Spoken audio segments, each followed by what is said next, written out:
Hello everyone, my name is Gordon, and today we are talking about, well, it is that topic I have in my head for a very long time, and I feel like this is a perfect timing to do it, because, well, there was questions I have from some people. What on earth is my profile picture? What is this? What is that? And, well, and now I'm finally here to answer it. So, today's video, I'm going to be talking about furries.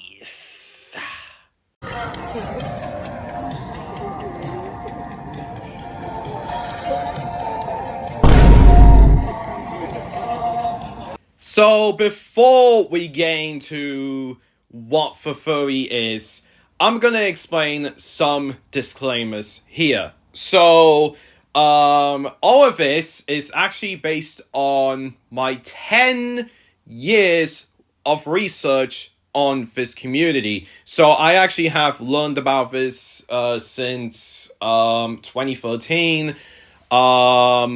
So I got a lot of research from where the community is from, how the fursuits are made, and all of this stuff. And also, of course, the misconceptions that I will go into in the video as well, with lots of answers from my personal research. And of course, if there's any, other research I have missed out on, you can, let me know in the comments for feedback. And also as well, I have a Twitter thread that is dedicated to this topic as well. Despite I done a hashtag Fursuit Friday run. God, my self-awareness is kicking in. Another thing I forgot to say as well. This thread may age a little poorly because it is from last year. And of course, new information just does come out every now and again. You know, new information about, well, history of furries, that kind of thing. So, yeah, let's get into this. Let's get into it. So, grab your fluffy blankets, grab your fursuits, grab your drinks, or whatever. This is going to be my commentary video with gameplay footage in the background, and a education video of the furry fandom. So yeah. And also, it's Fursuit Friday, so let's go! Now, what is a furry fandom? The furry fandom is essentially a groups of people that are fascinated by animal portrait characters.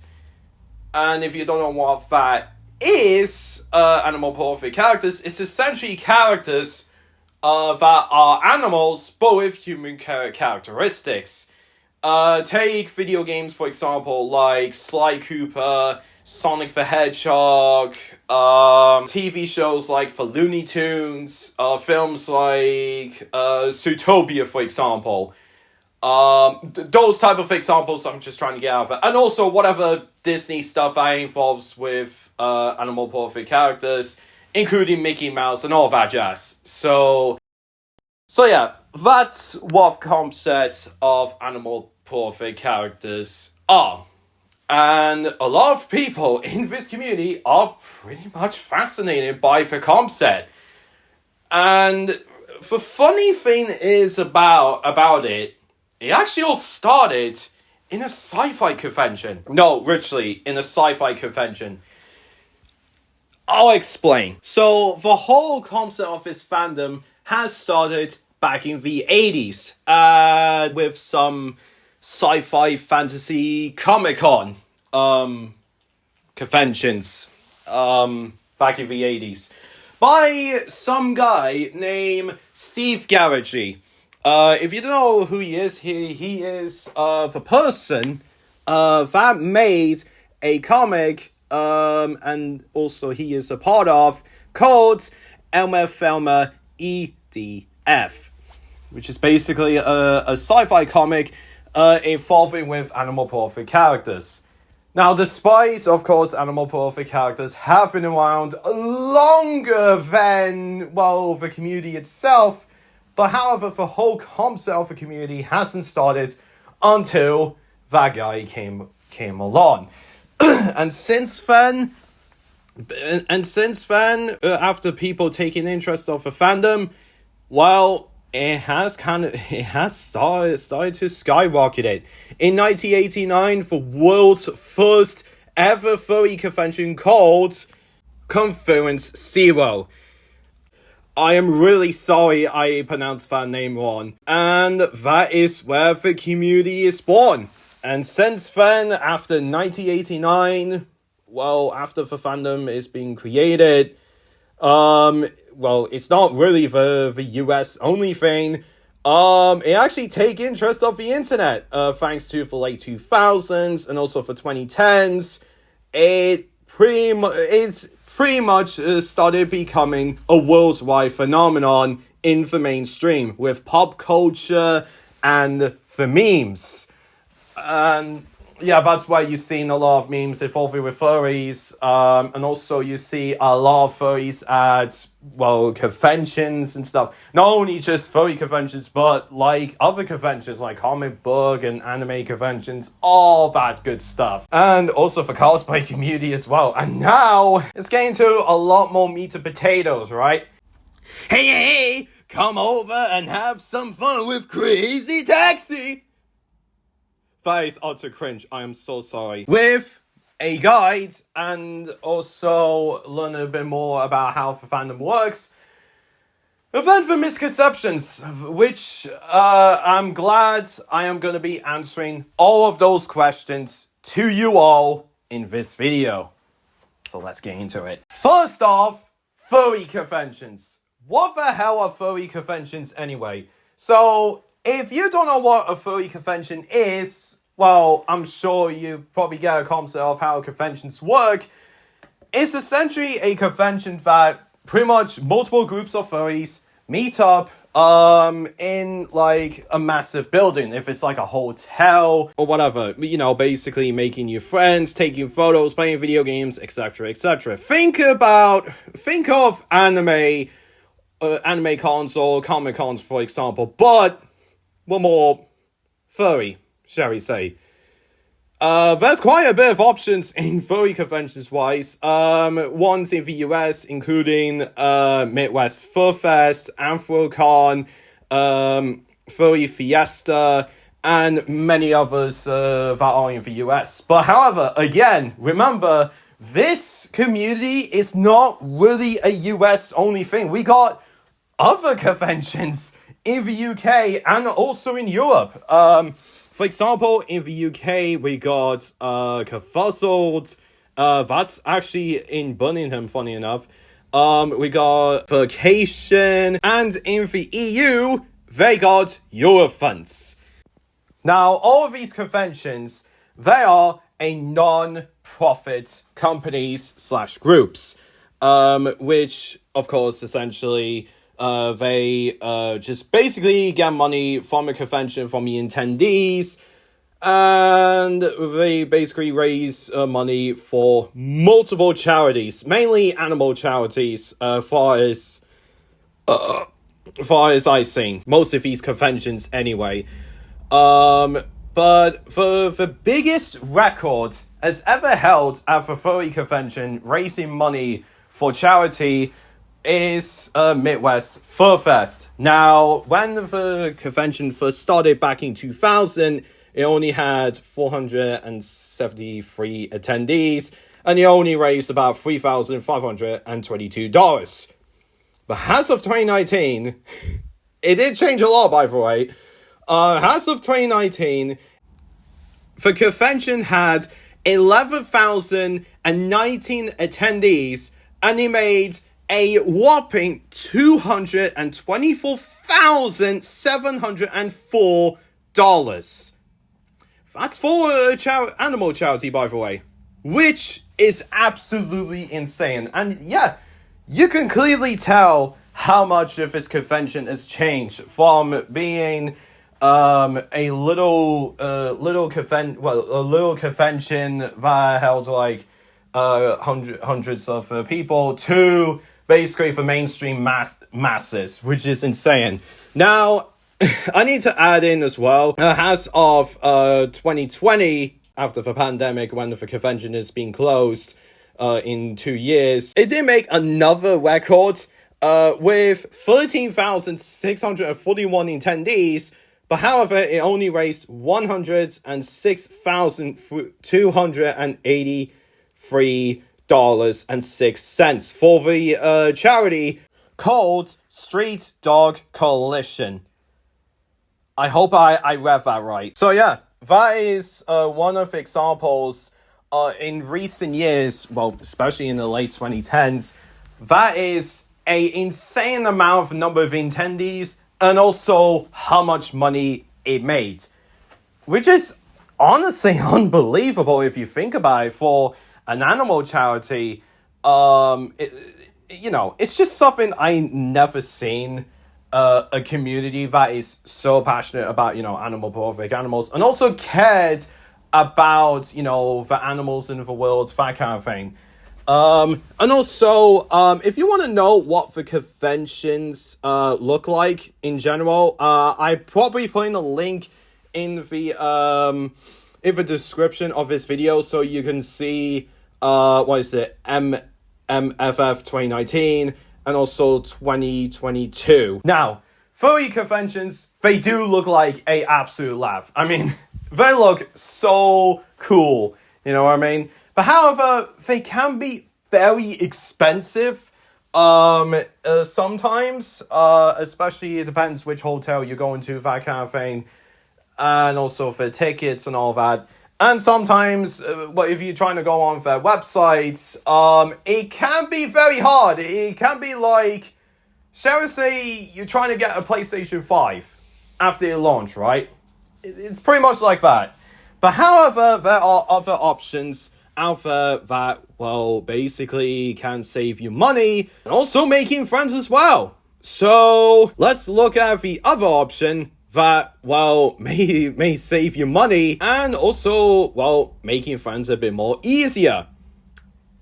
Furmeets. So, if you don't know what Furmeets are, they're essentially a meet and greet that is made and also organized by people in the furry community.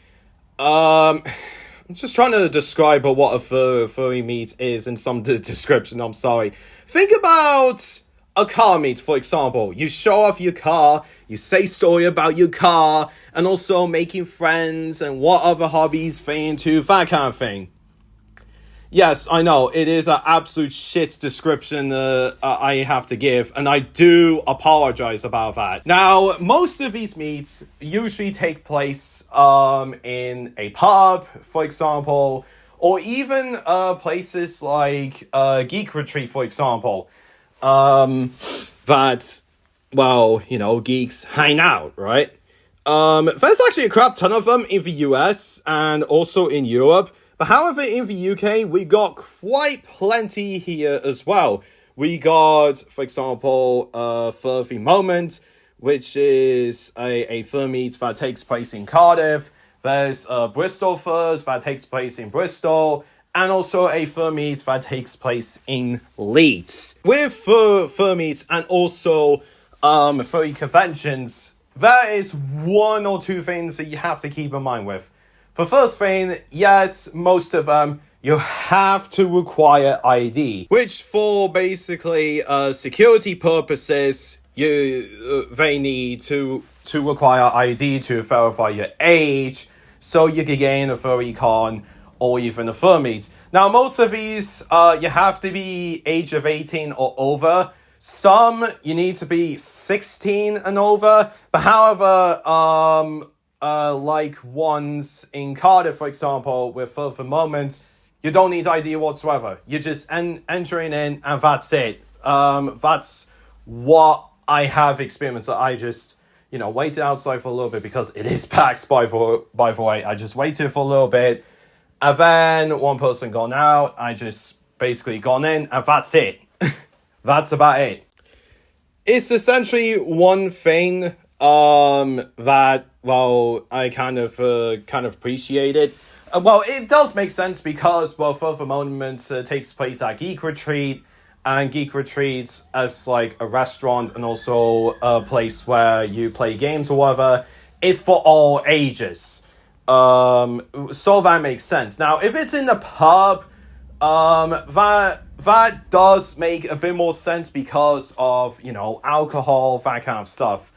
Now, if you can't go to most of these Furmeets because of, you know, you don't have an ID, or if you're under age of 18, I have some good news. There are other options. You can meet furries. For example, anime conventions, gaming conventions, and also comic book conventions as well. At least there are options there. It depends which furries are going to these places, that kind of thing. So if you're a person who can't go to Furmeets due to, you know, some of the ID requirements or whatever, depends which Furmeet you're going to, or if you don't have an ID yet, at least there are options there for you. Alright then, now I slap my thigh. Let's get into the next part of the furry fandom education video vein, is what the hell is a fursona? Well, one you're looking at on my profile picture right now. So a fursona, to put simply, is basically a persona, aka original character made by people like myself or others, but more fluffy.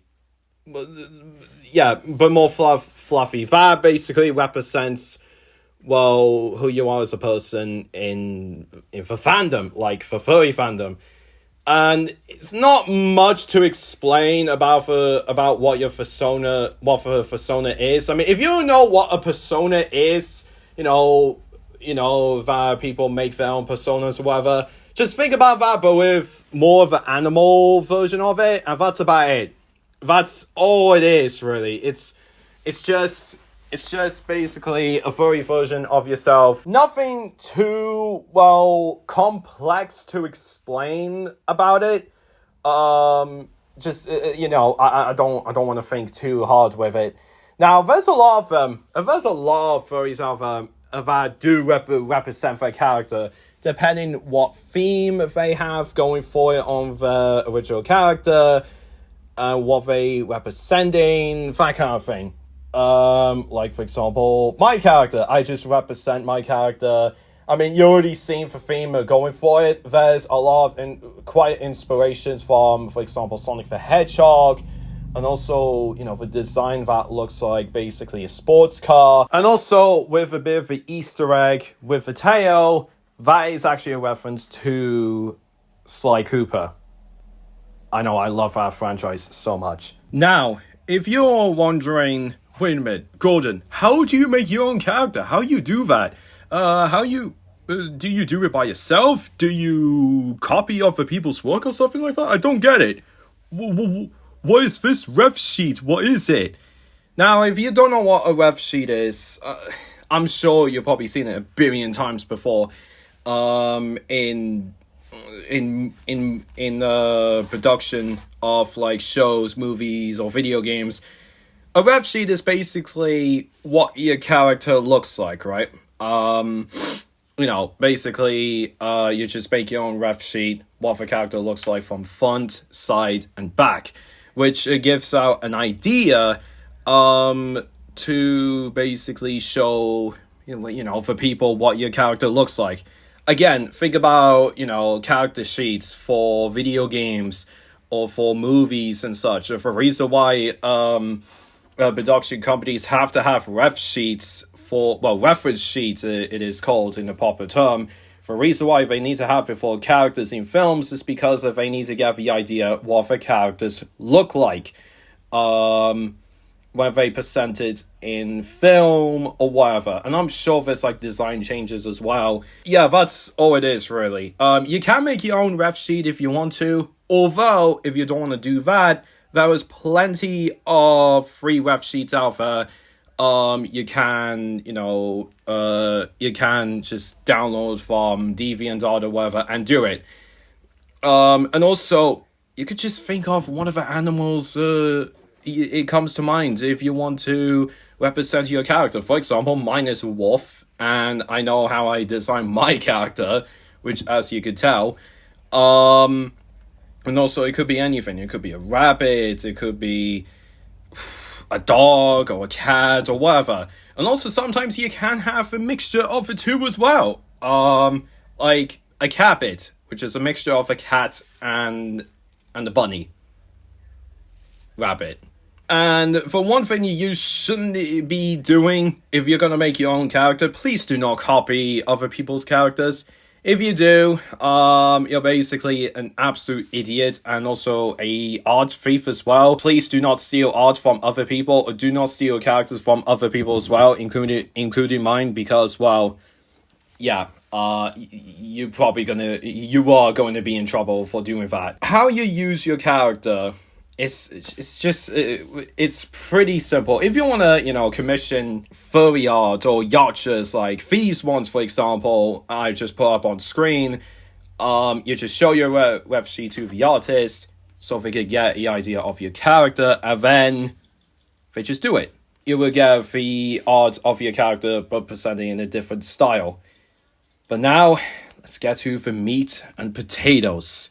Actual meat and potatoes of this video. Fursuits. What is a fursuit? A fursuit is a custom animal costume that your or their or furries' own OCs come to life by a fursuit maker. Well, a fursuit maker is basically for people that you commission from or buy fursuits from. Well, basically people that make fursuits for you, or made fursuits by themselves, but they just sell it. Now, these fursuits I'm going to show you, these are not one of those costumes that you get from your local costume shop or something from a toy store that you buy for your kids. No. You're wrong. You're absolutely wrong. These are made by the real people, well, fursuit makers, that make the magic happen. These are not like big time corporations. These are not bots. These fursuits are properly handmade, actual handmade by one person or two. And honestly, these fursuits I'm showing you are just insane. With multiple like art styles of a maker puts in, and also how much of a cost is just, it's not something that again you buy from a toy store. Man, for so many different fursuits, and also different species left and right, with head, paws. You can have a fursuit in pretty much many ways. You can have you could just have a head if you want to, just a head for yourself, or just a partial, which is basically just a head, paws, tail, and sometimes feet, or sometimes full fursuit, which is basically you're basically covered in fur. Some fursuits I have seen, I'm just gonna show you right now, look absolutely kick-ass. Ones that look like if they're about to rip your face off. Ones that look very realistic, like they look like actual animals, which is very scary and actually really well done. And ones that look so freaking cute, I want to give them snuggles and boobs. And ones that are eye-catching.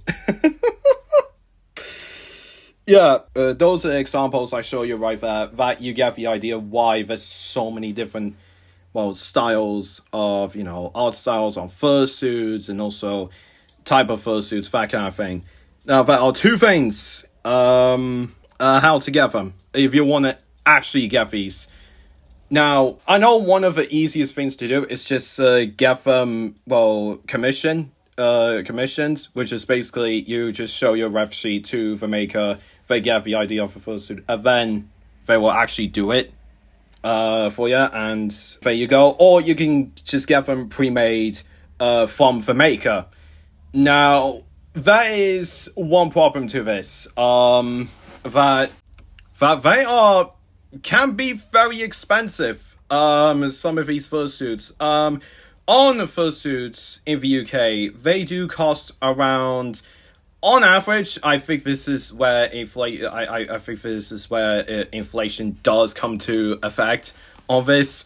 They do cost around, £350 to £2,000 on average. I'm sure it's a bit more than that with inflation, but that's just going off from my Twitter thread. And also, one thing you need to beware about is there's a shit ton of scams. I mean, not only on art or other stuff, there are scams out there involving with fursuits. Like, you probably see them all the time, like websites like eBay, AliExpress, Wish, you name it. And if you've seen any of these listings, just stay away from them as long as possible, because these listings right here, they are not accurate representation of what they're going to look like after you order them. They will just look like absolute dog shit. They will pretty much be made from China, most likely, and also it is from a stolen artwork from other personas. So yeah. Do not buy these fake fursuits. They are extreme. Honestly, the quality of them are gonna be dodgy. You're not gonna have a good time with them after you bought them, and yeah, I don't want you to get scammed. And if you think these low prices of £462 for full fursuit is a good thing, yeah, you better think twice about that. But however, I feel like the cheapest way to get a fursuit for yourself is make one. I mean, yeah, sure, it is very complex to make a fursuit, but however, there are crap ton of tutorials on YouTube you could check out from the likes of Skyehighstudios. They do a good job on fursuit tutorials, and many others. And of course, make sure they are proper, accurate information. If you don't know how to make a fursuit, and if you just end up on WikiHow, how to make a fursuit, yeah, it's just not going to be fun making a fursuit based off of Wikipedia, isn't it? Alright, let's get into the misconceptions of this fandom. The very first one that a lot of people have been questioning, a lot of people misunderstand on, okay, there was two other reasons people misunderstand on, but this one is pretty much the most talked about, but I'm gonna answer this in full throttle.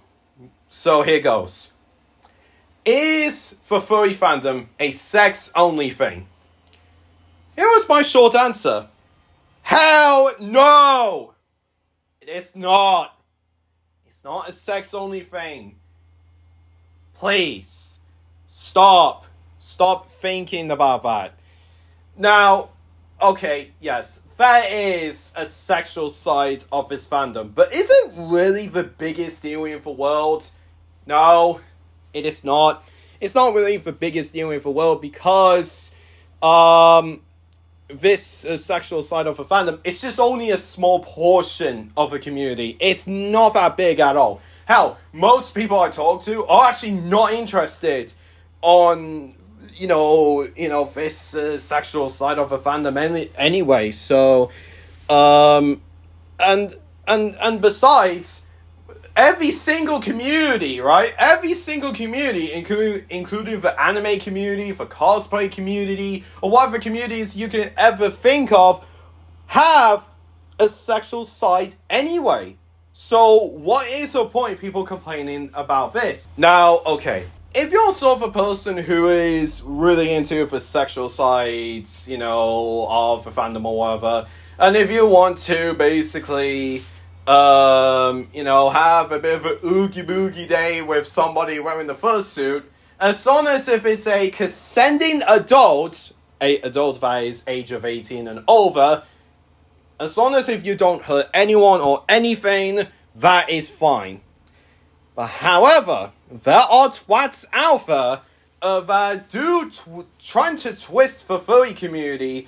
You know, there is people like, you know, pedos, you know, pedos and people who are into, you know, bestiality, people who are homophobic and other horrible people that I have a list right here. That for fandom is not welcome.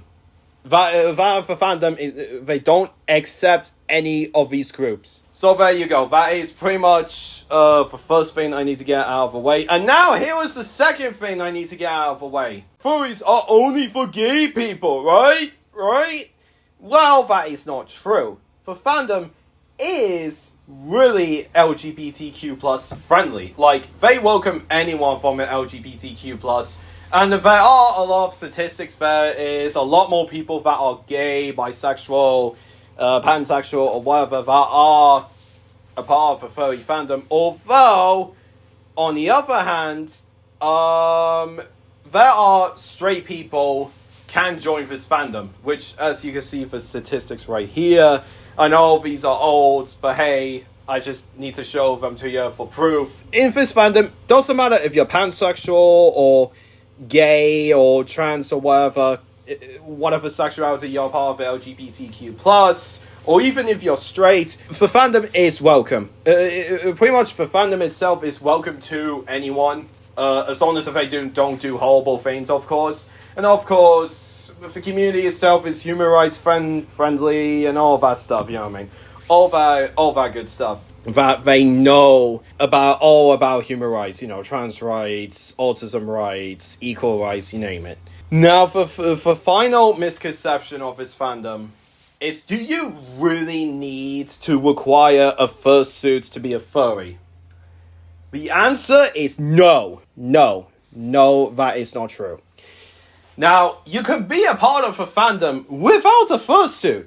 For example, I don't have a fursuit yet, but however, I'm actually a part of this community, which is great. Fursuits are pretty much more of a luxury item that, you know, you commission. And like I said, you know, how these fursuits being made by one person or whatever, and how much they are because of the quality and the time and effort these people put in. Now, I mean, don't get me wrong, I would love to own a fursuit, in my personal opinion, you know what I mean? But although there are downsides to fursuits, for example, they can be an absolute pain in the ass to wash, and also fursuits are not really for everyone in the financial and also in the medical department as well. Just keep in mind, there are some people out there that do have health conditions that they don't want to wear a mask because of their breathing difficulties, or they don't like the feeling of them, that kind of stuff. It honestly depends which person you talk to. And of course, there are many health conditions out there that people don't want to wear a mask for this reason, that reason, or even don't want to wear a fursuit for this reason, that kind of thing. And of course, fursuits can be really hard. It can be really hard, especially in the summertime. God, I mean, I wouldn't imagine me sweating like a pig wearing an animal costume, eh? Gee whiz. It's, you know, this is some of the things you have to keep in mind with. And of course, like I mentioned earlier on in the Fursuit section of this video, there are online tutorials out there, thankfully, and also online safety guides for fursuits, you know, the temperatures and stuff. And also there are YouTube tutorials out there as well, how to wash your fursuits, and all of that jazz. So yeah, that's pretty much 3 of the things I cleared up in the misconception part of this video. So after all of that information I just given to you, and also of course full-on credit to everyone that made the art for fursuits I have featured in it, what is my full-on opinion about furries? In my opinion, furries are fucking awesome. I love them. I love them so much. They have to be one of the weirdest, one of the most creative, and one of the most fascinating communities I have ever seen. Not only by the creativity standpoints, but also by how interesting the history is with the furry fandom and other stuff. I mean, yeah, sure, there are negative sides of the fandom, but I usually just ignore them because, well, I just rather look at what's the positive side of a fandom than the negatives. I mean, look, every single community always have downsides anyway. Like I said about the sexual side of a fandom, there's always, like, sexual side on every community, and there's always ups and always downs in every single community anyway. I'm not generally bothered with that. I always seen negative sides in every community I'm a part of. Anyway, so yeah, not only by how fascinating the community is, not only by how creative it is, or how weird it is, there is a lot of amazing people I have met through this fandom. Like, for example, my friend Vampy, first time I met her at Anime Comic-Con when I was with my friends in the club I go to. I didn't spoken to her a lot. I just say hello to her, and then her and Jack decided to join our group photo. Man, that did cheer me up. But then I spoke to her fully online after I found her, and then we just met again in IOL over a year later, and yeah, it was an amazing time. And also there's other people I have met through online to IOL, and all of these people are really down-to-earth people. They have to be some of the most incredible people I have ever met. Really chilled, know what they're doing, that kind of stuff. And it's brilliant. And this fandom can be so powerful. Even Dragon Ball Z type of powers. If you do anything that is illegal in the fandom, oh my biscuits, you're about to kick your balls to the other side of the planet if you're not careful. I mean, I know they look cute and cuddly, but they can be extremely powerful if you're not careful, if you, well, doing anything shady, of course. And yeah, furries, you don't want to fuck with them. I'm just saying, boy. I'm just saying. I have seen it online firsthand, and yeah, it is amazing how you could be cancelled in the fandom just like that. And also the memes are hilarious, obviously. And also the fandom is very self-aware nowadays, which it can be a good thing and a bad thing, how you look at it from a meme standpoint. But yeah, in all honesty, this fandom did help me mentally. It did help me making new friends, and also embrace my other hobbies, including cars, gaming, and other stuff to other people. And it is incredible. This fandom is truly a really, really incredible community, and I'm just glad to be a part of it. I don't give a shit how weird it is. I don't care how I represent myself.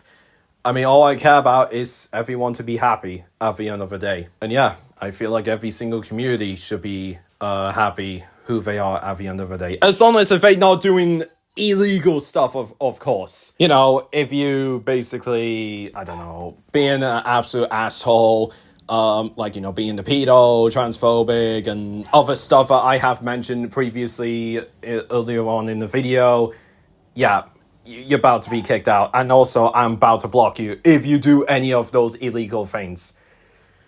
But anyway, that's about it for this video. I suppose there would be part 2 of this video. I'm actually, well, okay, at the time of this video has been uploaded, I'm actually doing editing, finish off editing on the other video I'm working on. That is part 2 of this, but it's gonna be at a Furmeets as like a vlog. So be on the lookout for that one. I think I may upload at some point in the next couple of days, or like 2 days or 3 days at least, or 4, depends. But yeah, anyways, guys, I hope you enjoy this video. If you want to see more educational podcast type of videos like this, please smash the like button, subscribe if you're new. And also hit down in the comments for feedback. And also I have many socials as well. That is in the link tree in the description below of this video for all of my socials. And yeah, have a fantastic day. Drive safely. And I'll see all of you later. Bye-bye.